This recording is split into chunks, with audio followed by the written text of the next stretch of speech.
Hello everybody, this is Chirping Matt, and we're back with the Escapists 2 solo speedrunning tutorial video. We got through the prologue, and you know how to download the previous version of the game, so now it's time to get into the actual speedrun. But we have to start with the very first tip, and that tip is, don't watch this video. Now let me explain. I firmly believe the correct way to learn to speedrun a game like this is to look through all the levels for yourself first and try to find your own strategies to get through it. Because, like we talked about in the prologue, what makes this game amazing is the presence of so many different creative solutions. You never know if you're gonna suddenly find one that we've been overlooking the entire time. In fact, that's exactly what happened with Rattlesnake Springs and me. The only reason we have such a fast Rattlesnake Springs strat is because I looked for my own strats first before I checked what the speedrunners were already doing. So I encourage you, if you want to learn to speedrun this game, find your own strats first and then see what we do, and just see which is better.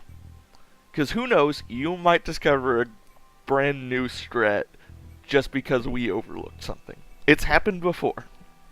So, that being said, once you've done that, now you watch this video. So I usually divide the speedrun into 4 sections. We're gonna go over the first section today, and the first section I call the opening, and that consists of Center Perks, Cougar Creek Railroad, and Rattlesnake Springs.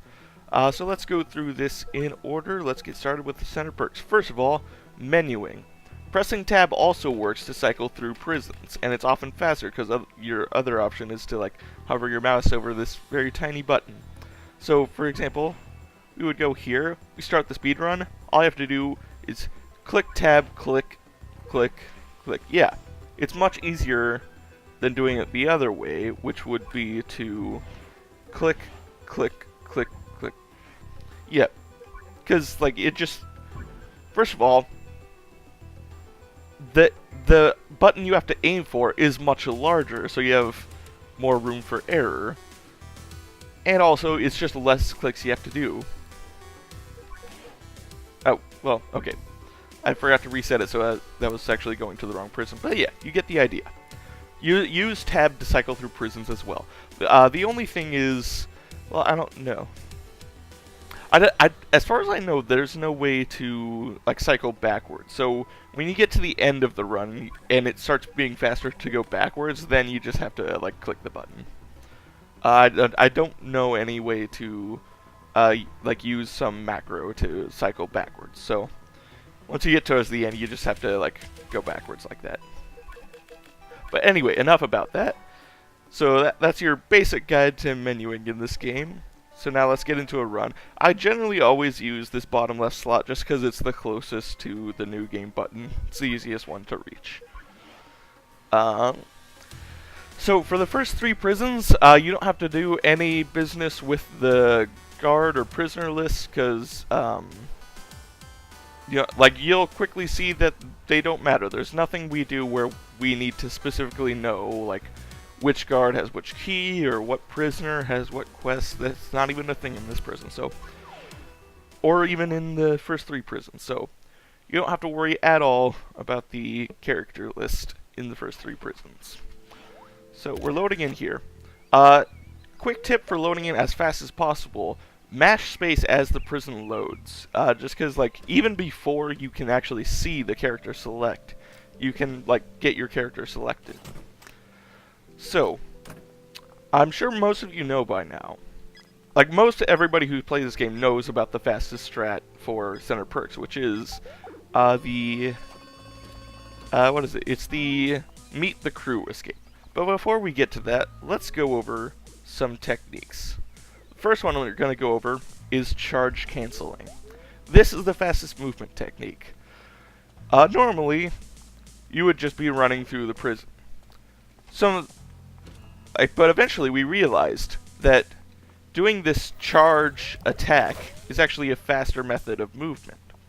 So let's let's time how long it takes for me to run up this entire hall. So let's start at the bottom tile here. We'll start at 40. Let's just time how long it takes me to do that. Just under 6 seconds is how long it took. Now let's do it with charging.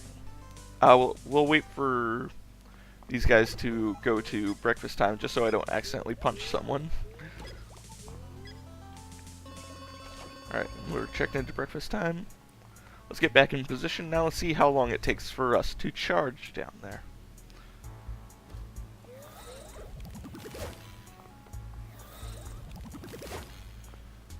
A little bit less time. It was like 5.5 seconds.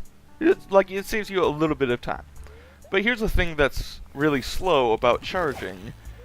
Like, once you actually deliver the punch, you get stunned for a little bit and you can't even move. And also, like, it takes you a hot second before you can start up the new one. But there's a way for us to get around that. This was discovered by Stealtho88, one of the German runners. You can cancel your charge. And there's a reason why we call what we do charge canceling. So, what the technique is you start up your charge, and then before it ends, you pull up your crafting menu and then quickly close it. You can also do it with the character menu. And those buttons are Q and C, respectively. So, just whichever button's more comfortable for you to use, all you do is open that menu and quickly close it again. You want to wait as long as you can before the charge runs out.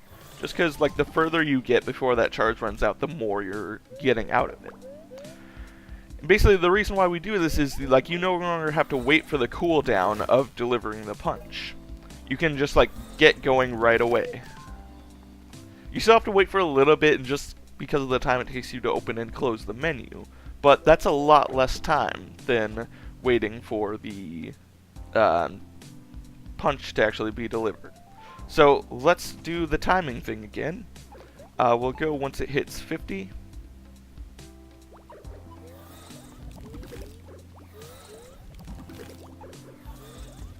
Took us just barely over 5 seconds. So, all in all, charge canceling saved an entire second just going down this hallway. So if you learn to maximize how you're able to use charge canceling, you can save a lot of time just overall. You won't like notice any particular time saves, but it builds over time. You're saving just a little bit of time every time you do it. So the more you're able to do it, the more time you can save. And that just like builds up throughout the entire speedrun. Now, so that's the movement technique. Now let's get into the actual escape. So most people, the meet the crew escape is by far the easiest one. There are 4 things you need. You need a duct tape, a broom, and a radio receiver. And you use those 3 to craft fake audio equipment. And then you also need a civilian outfit. However, there is... Well, okay, yeah, this is the other item we need. We don't usually need to find this in desk, though, because there's a desk upstairs that always has the radio receiver and the civilian outfit. So really, all we need to find is the duct tape and the broom. I should talk a little bit about how I decide which desk to check. I'll do that when I'll load into the game again once we just walk through the motions. Also, grabbing an energy drink is a good idea, just to make sure you have energy. Because the thing is, charge canceling does still cost you the energy. It saves you the time for the cooldown, but you do still have to use up the energy to start the charge.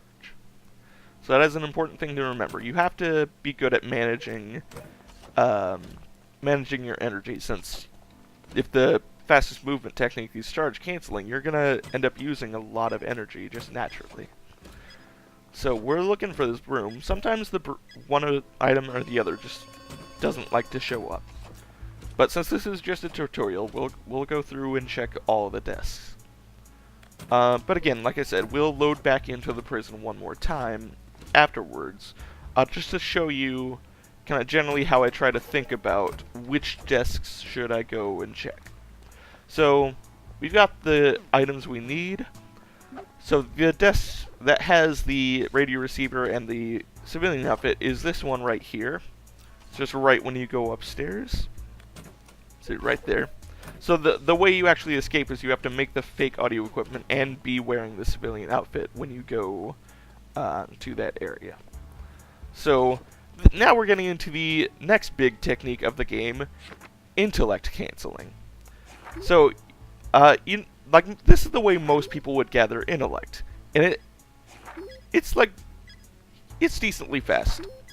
It works, but the problem is you have to wait for the cooldown period every time before you can start getting another intellect. And the reason that's a bad thing is you still lose energy during the cooldown period. If you're watching my energy, I'm losing a lot of energy. So I'm going to sit here and rest up a little bit. There's a way to not have to do that. And we call that intellect cancelling. What that is as soon as you've got credit for the intellect, just press one of the directional buttons to leave the minigame. And then re-interact with the bookcase to come back into it. The way I usually do it by just pressing the up key, because the up key gets you out of the menu and you're still facing the bookcase, so it's easy to just press the button again to join back in. So, oh, and by the way, the reason you see like weird buttons there is because I type on an alternative keyboard layout. So anyway, a thing we should also talk about is quick resumes. So this is just me doing it normally. I'm just like pressing up and then re-interacting with it. We can do this faster.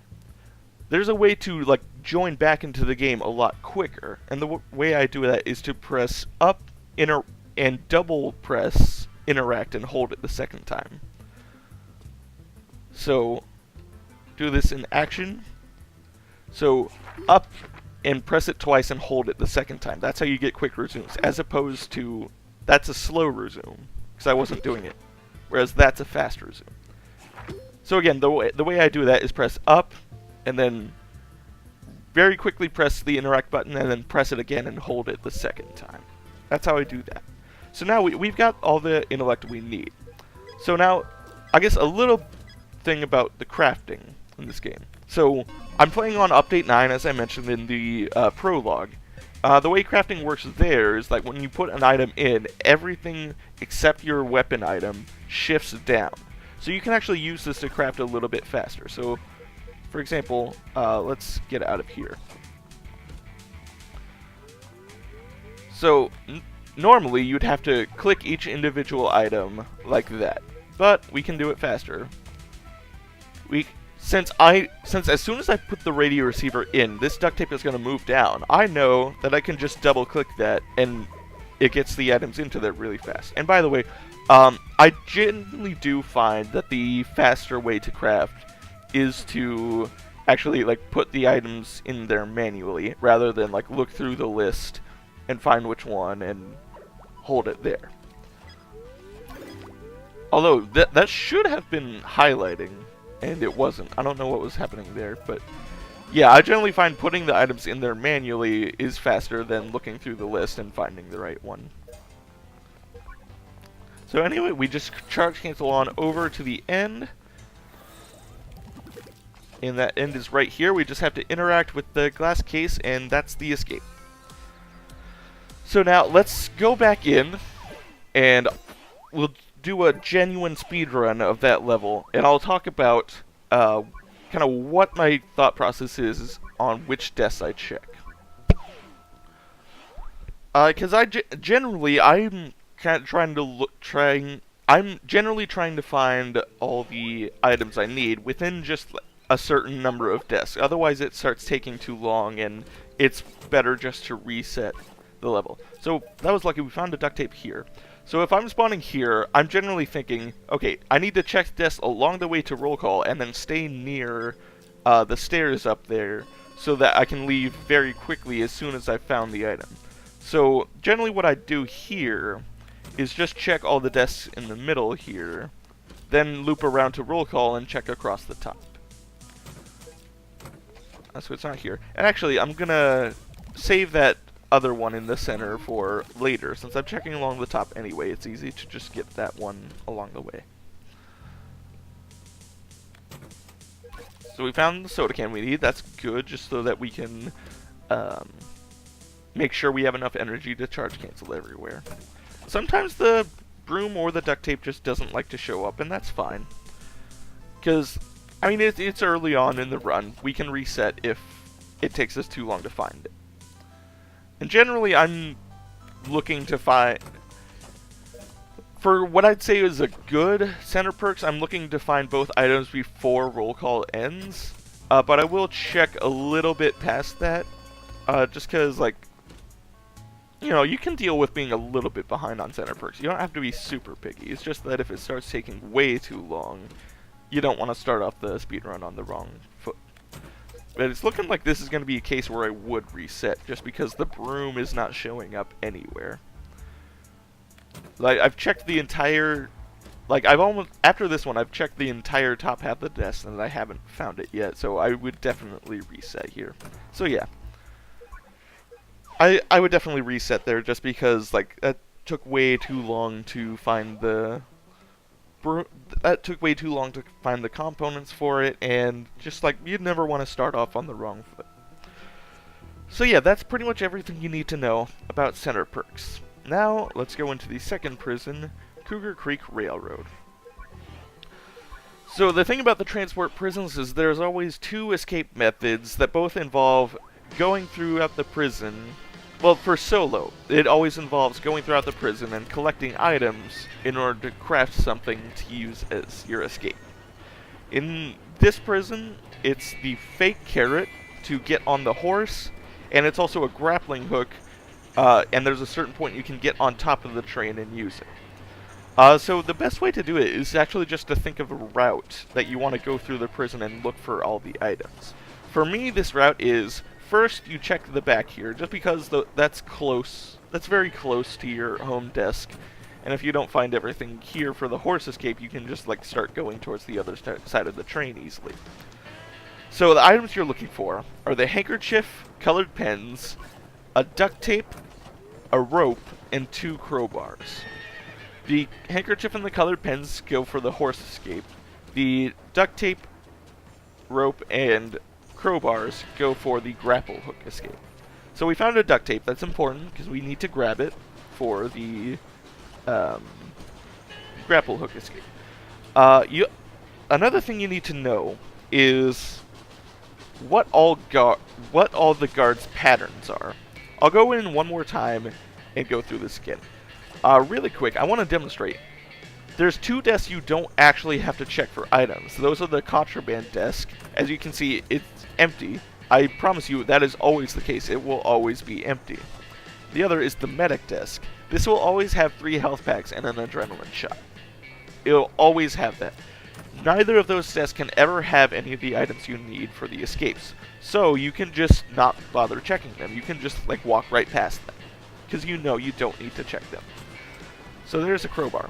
So here's the thing about the route. At a certain point, it is not worth it to go back for the horse escape anymore. Usually that point is this desk right here. If I check this desk and still don't have all the items for the horse escape, it is no longer worth it for me to go back for the horse escape, even if I do find everything before I find the grapple hook escape. So this is bad. I have to fight. Oh yeah, fighting tutorial. Use for fighting guards when you have to fight, or other prisoners, hell, when you have to fight. I find the easiest way to do this, and I thank Stealtho for this, because I didn't used to do this, is to use the lock-on feature that the game gives you. Personally, I remapped the lock-on to shift, because it's just easy for me to reach. And what this does, it allows you to walk around, and you'll always be facing this guy you're fighting. Not only that, so that you don't have to worry about... Because, like, normally, if I was doing this, I'd have to run away and then quickly pop back and hit him that way. But if the lock-on's on, I don't have to, like, awkwardly turn around directions just to get a hit in. I can just, like, stay still, wait for him to catch up, and hit him as he comes. That's an advantage of it. Another advantage of the lock-on is that using the lock-on makes sure that you will only ever hit that guy you're locking on to. So like, if there were, let's say there were, like, a guard and a prisoner, but I don't want the prisoner to fight me. As long as I'm locked onto the guard, I can't also hit the prisoner. You can hit other people while you're locked on if your hit wouldn't have hit the person you were locked onto. So, like, if the person you're locked onto is out of range and you throw a punch, you can still hit other people with it. But if you are in range, that punch will only ever hit the person you're locked onto. Hopefully I explained that well and clear enough. So, we found all the this is all the items we need for the grapple hook escape, and the grapple hook escape is right up there. But just for the sake of it, I'm gonna go to this last desk just to show you. So this is a co-op desk. You don't need to worry about it because the solo item's never gonna show up there, because otherwise it'd be unbeatable. This is the last desk you have to check. In fact, there are no more desks further along the train, so this is the very last one you have to check. And in fact, we haven't seen the handkerchief and the green pen, so they should both be there. Exactly. So that's all the desks you need to check. What I said, usually the third desk is the last one where it's worth it to go back for the carrot. There's like sort of an exception. That exception is if you find it in the fourth desk, and you don't have most of the items for the grappling hook. So the thing is, the very slowest possible escape is if you have to go all the way to the back desk to finish the grappling hook. Because that's what takes the longest. If you finish the grappling hook earlier, you don't have to even bother about going back there. By the way, we're going to craft this grappling hook right now, just to show you. Yeah, those are the items you need. Let's say you just checked this fourth desk, and you just found the rest of the items for the carrot. But you also know that you only have 2 or even 1 of the items for the grappling hook. If you only have 2 or 1 of the grappling hook items at this point, there's a very high chance you will have to go all the way to the back desk. Arguably, you can just take the fake carrot back at that point, since, as far as I know, taking the fake carrot back from the fourth desk is still slightly faster than having to go all the way to the back desk for the grappling hook. As far as I know. So, anyway, we would come up here, and there's the escape. So we're gonna go through this one more time and actually talk about all the guard patterns. So that was like the general route you take and like things you want to keep in mind, and also a small fight tutorial. We're gonna go back in, and now we're gonna show you all the guard patterns. The guards have set patterns that you need to know in order to sneak past them effectively. So, let's talk about this very first guard. This guard, I'm just gonna trace his pattern with my pointer. So he starts here, he'll come down here, walk across the rooms, and then rest here.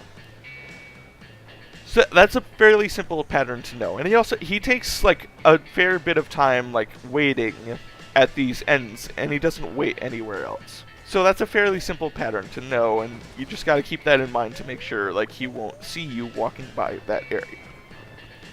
This guard is a little bit more involved. So what this guard does, let's say his pattern starts down here. First, he'll pause here, he'll go up here and pause again. His pauses are relatively short, and then he comes inside, looks at the file cabinet, pauses for a little bit, looks at the table, pauses for a little bit, and then comes back out. You only need to check this desk. So there's a certain point in his pattern where there's actually the better way to think about it is there's only one point in his pattern where he will see you looking through the desk, and that's when he's walking out here. As soon as he looks at that file, it's safe to go in here and check it, because he'll never look this direction again until he resets his whole pattern. So, one thing you have to do with this guard is you have to check the map. Like, if you're coming across to this point, if that guard is up there, so let's actually back up a little bit. So when you first walk into this room from your home area, you need to check your map and see where this guard is. If this guard is at the top portion here, and you can see that on the map, what you need to do is you need to check this desk first. You absolutely have to check this desk first. If that guard is anywhere else in his pattern, it's safe to go in here and check this desk first. And in fact, like, if he's like walking back in here and on his process of going down, you actually for sure want to check this desk first, because otherwise... so let's simulate it a little bit. So basically, like, you want to decide which of these two desks you check first, just based on where that guard is in his pattern, so that he doesn't see you checking that back desk. So let's say, I'm gonna go back here a little bit. I'm gonna wait for him to be a certain point in his pattern to demonstrate like a concept I'm trying to get here. So let's say I'm walking into this room while that guard's in here. Let's say I tried to check this desk first. It takes a little bit of time to open the desk and look through it. Let's say I found some stuff, and now I'm exiting out. Now I'm going back here.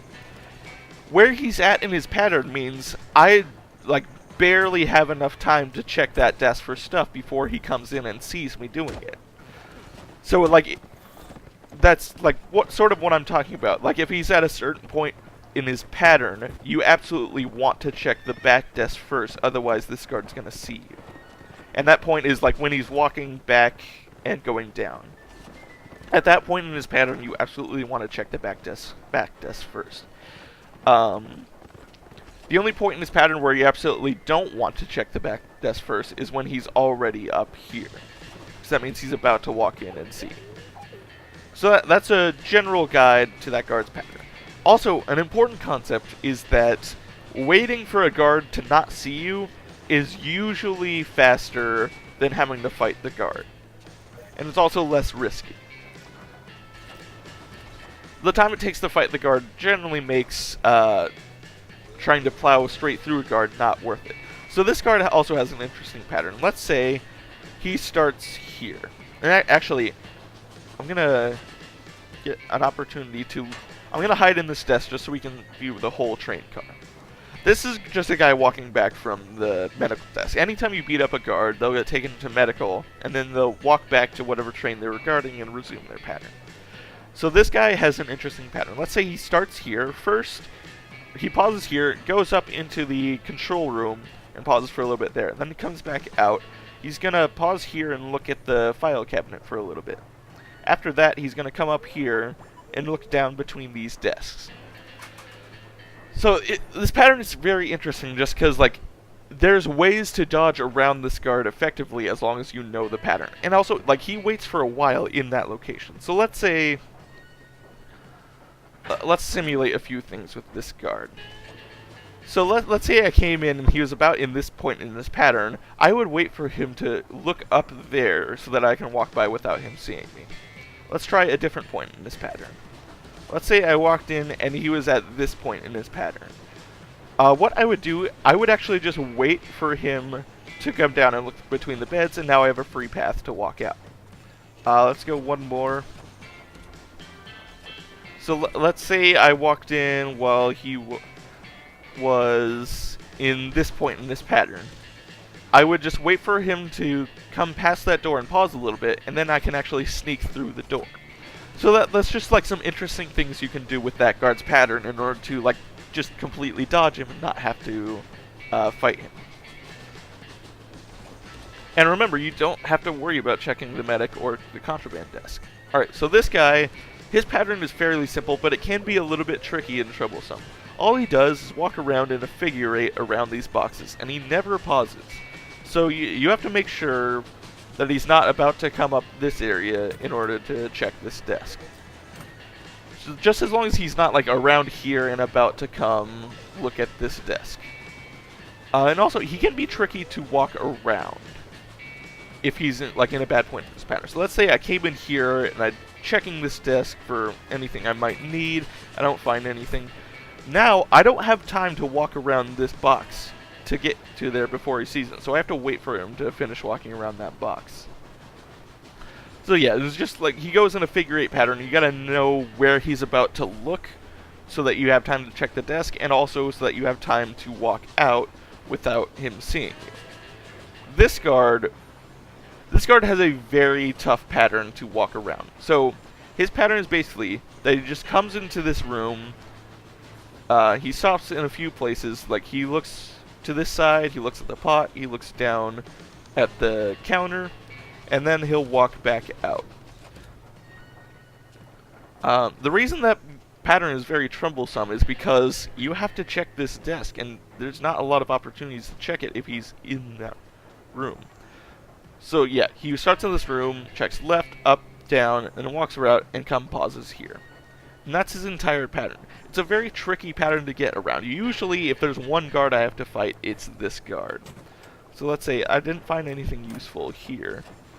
Well, I actually just barely got out of it. That's actually a little trick I should do more often. So I actually just discovered something useful you can do. But yeah, because like he has to run backward to check that pot, it's not safe to check that desk while he's in there.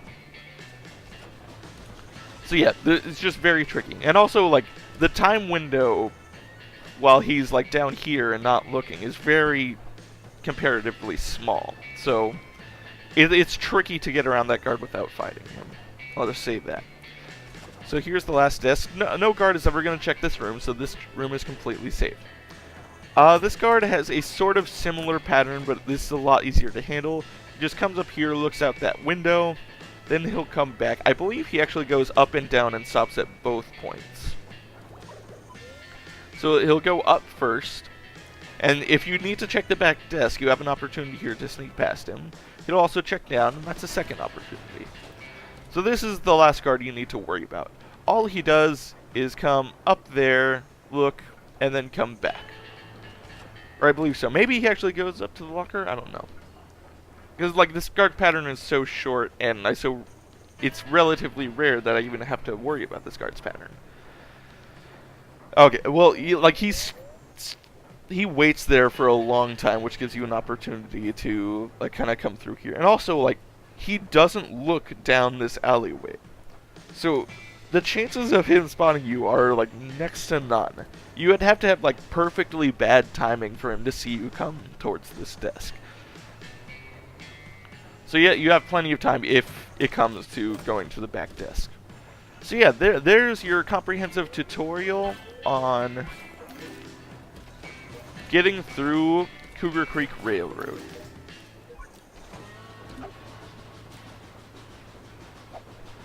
I guess I never did end up doing a fake carrot escape, but that should be fairly self-explanatory. All you do is craft the handkerchief and the two colored pens, and then give it to the horse that was back at the back of the train.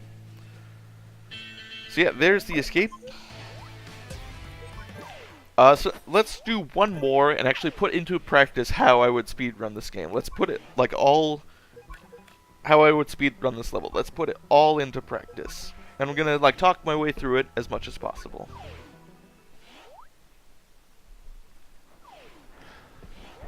I wasn't on the ball with like choosing the character. That's my fault. So I'm come out here. So I know this guy's gonna come down there. So rather than try to run through him, I just wait for him to come. So this guard's in his pattern. Well, he just looked up, so I can check this desk first safely. And in fact, it's probably the better idea just to make sure I don't get bad timing on the other one. I found both of the crowbars here. That's good. Crowbars are also useful to fight off guards if they do end up seeing you. Check here. There's nothing there. Alright. Also, quick note about the charge canceling that I never said before. As much as possible, you want to be doing it with no weapon in your inventory. Because if you do it with a weapon, it costs more energy. So let's see. Normally it costs 5. If I do it with that, it costs 7. So this guy's in a position where I can like quickly dodge around him like that. I'm going to switch back to my offhand for charge canceling. Okay, this guy was in a really bad part of his pattern. Now I have to walk around this desk and like wait for him a little bit. So I check here. He's got the tape. I've got most of the stuff for the grapple hook, so it's not worth it collecting any of the fake carrot stuff. This guard is actually in a very convenient part of his pattern. I have everything now. Actually, what I'm going to do, I'm going to get the stuff crafted and just like run past him. I don't have to worry about dodging him since I already have the item I need for the escape.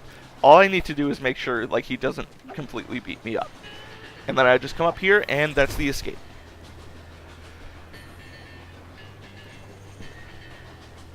Yeah, so that's an example of how I would speedrun this level. Alright. And now, onto the last prison of the opening, Rattlesnake Springs. So again, you don't need to worry about the guard list or anything. If you've seen a speedrun, you know just how easy this prison can be. All you need is to chip through one wall. There's 2 items you can get in order to do it, and those are the crowbar or the iron rod. So all you want to do is you want to meet everyone at roll call and start trying to gather some favors to get 60 coins, because both of those items cost 60 coins. So let's see, I would just go to roll call. You can do it a little bit faster, because if you can like grab someone's favor while they're on their way to roll call instead of waiting for them to come, you can start checking favors faster. There are certain favors that you do want to get.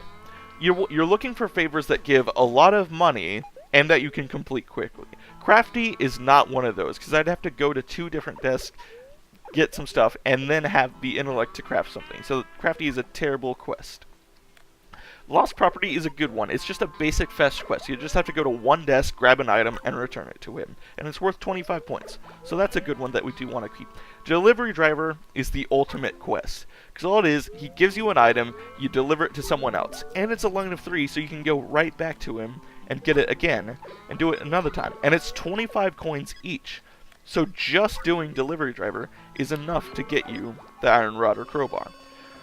And like I said, you have to buy the Iron Rod or Crowbar from someone. As far as I know, there's no way for it to naturally spawn.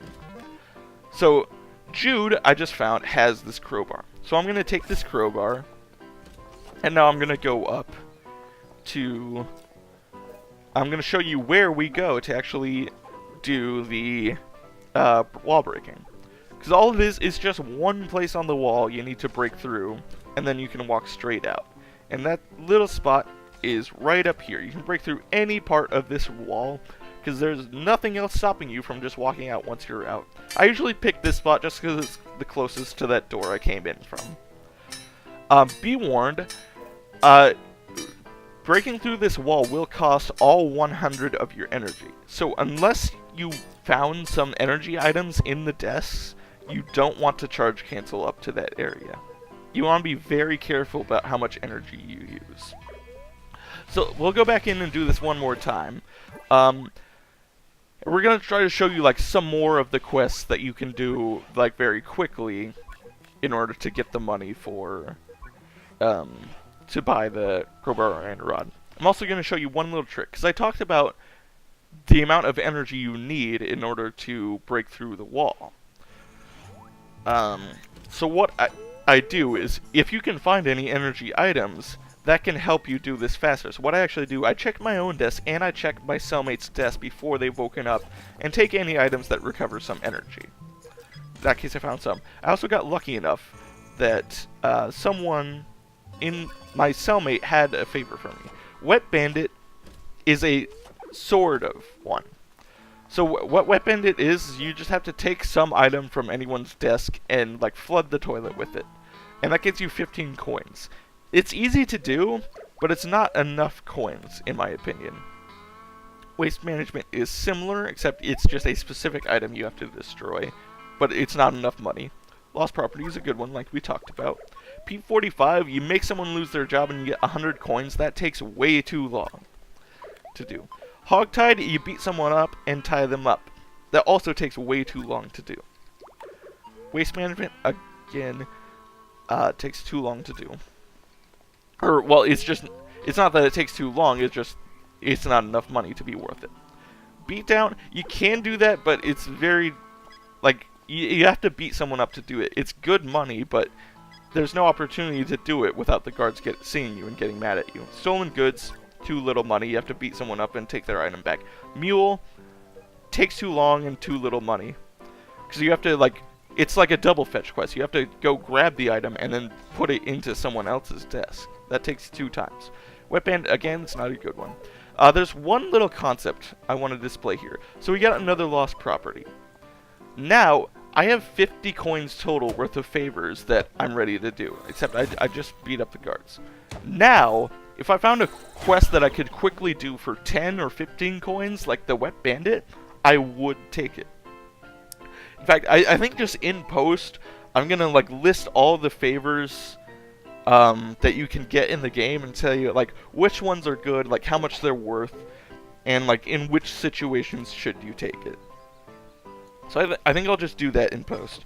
But other than that, I think that's pretty much it for this prison. So yeah, it's a very simple prison, and again, like I talked about, this is a strategy that we only know because I looked for my own strategies before I looked up what the other speedrunners did, which is why I encourage you, find your own strategies first before you just copy what I do.